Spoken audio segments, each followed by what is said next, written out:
Bapak Ibu jamaah sekalian dimuliakan Allah Subhanahu wa taala. Sebenarnya salah satu yang membuat saya bergembira Suratul Isra.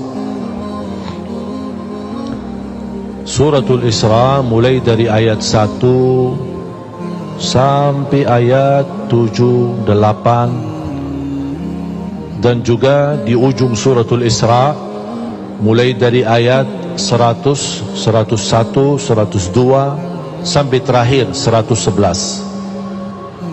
Saya mohon jamaah sekalian mempelajari, mendalami dua surah yang tertanam di dalamnya banyak berita gembira.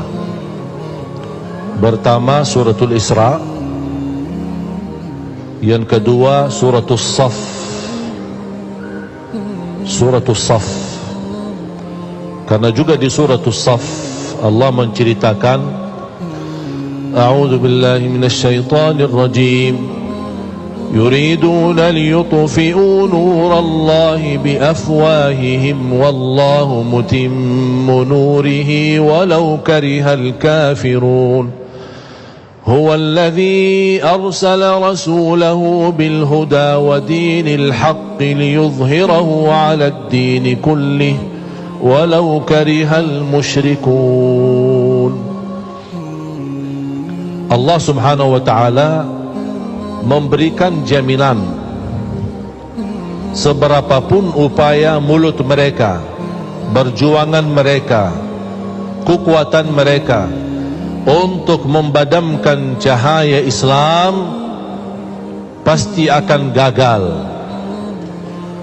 Dan Allah menyempurnakan cahaya Islam di muka bumi walaupun orang kafir membencinya.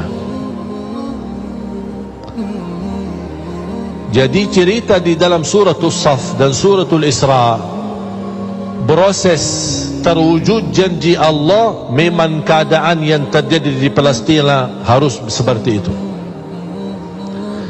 Karena Rasulullah sallallahu alaihi wasallam bersabda di hadis yang diriwayatkan Imam Ahmad dalam musnadnya, la taqumus sa'ah hatta taqtatila al-yahud wal muslimun. Tidak akan terjadi hari kiamat sampai terjadi perang besar antara umat Islam dan Yahudi. Di mana tempat perang? Di situ, di Palestina. Bahkan sebagian ulama berkata Ardul Mahsyar Palestina, tempat nanti dibangkit oleh Allah seluruh manusia, berkumpul di satu tempat untuk dihisab hari kiamat. Itulah tanah suci Palestina, disebut Ardul Mahsyar. Makanya Palestina memiliki keistimewaan yang sangat besar. Nabi Isa alaihi salam akan turun ketika juga datang Al-Imamul Mahdi bersama Nabi Isa ke Palestina.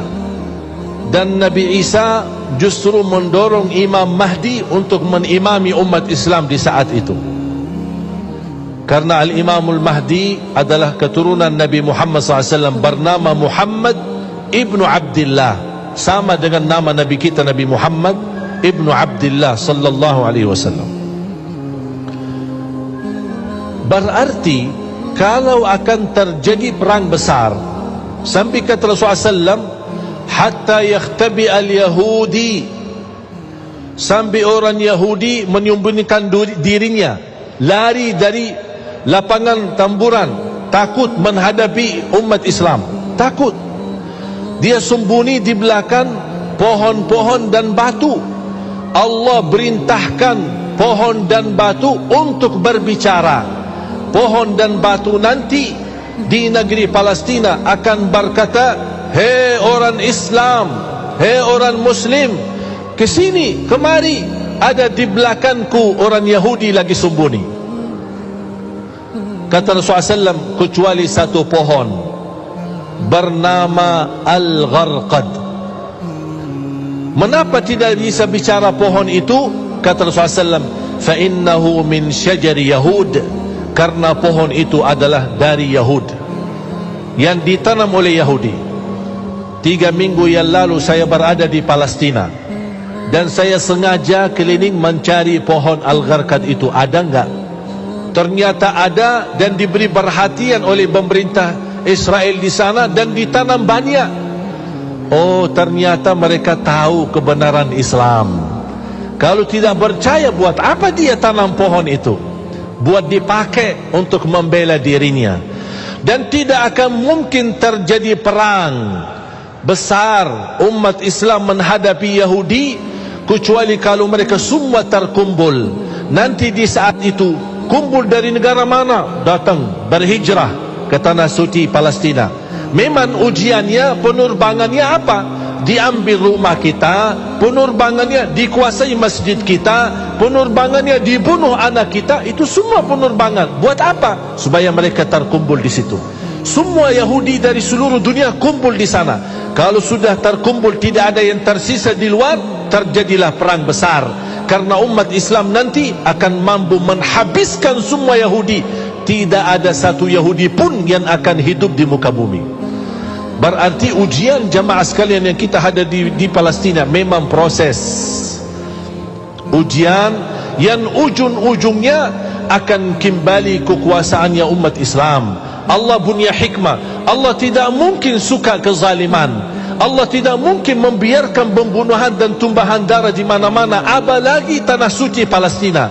Tapi Allah Subhanahu wa taala memiliki hikmah yang barangkali kita belum tahu. Tapi nanti di akhir zaman, dan itu tanda-tandanya sudah semakin dekat. Saya tidak bisa berkata 1 tahun atau 2 tahun. Tapi salah satu kemuliaan yang saya bisa merasakan kegembiraan dan kebahagiaan, khususnya masyarakat Indonesia sudah menilai positif dan menilai tanda yang sangat baik bagi rakyat Palestina.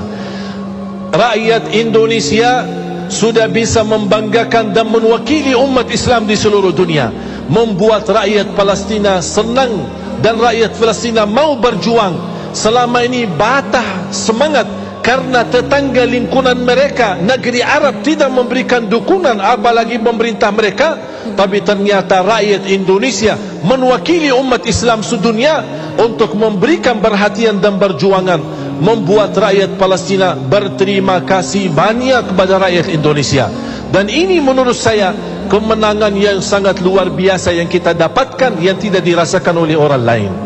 Makanya kita harus bergembira, berbangga, dan terus berjuang. Walaupun kita tidak berkesempatan bisa ke sana, tapi kita berjuang untuk mendoakan mereka, membantu mereka, upaya, daya, dana, segala kemampuan. Buat apa? Karena kita akan menjadi di hadapan Allah, berjuangan kita menjadi saksi baik untuk tanah suci Palestina. Tidak akan terlupa.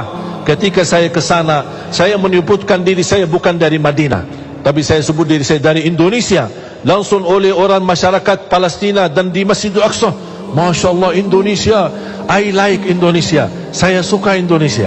Kapan saya bisa ke Indonesia? Bahkan saya menemukan banyak anak-anak dan anak-anak yatim malah bisa berbahasa Indonesia. Saya tanya, dari mana? Ini banyak orang Indonesia suka kemari.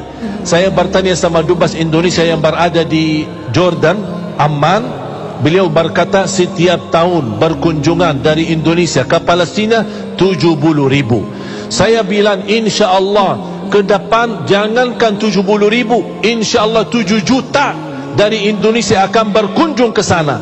Semakin kita sering ke sana, ke tanah suci, itu yang akan membuat hati mereka bergetar dan ketakutan.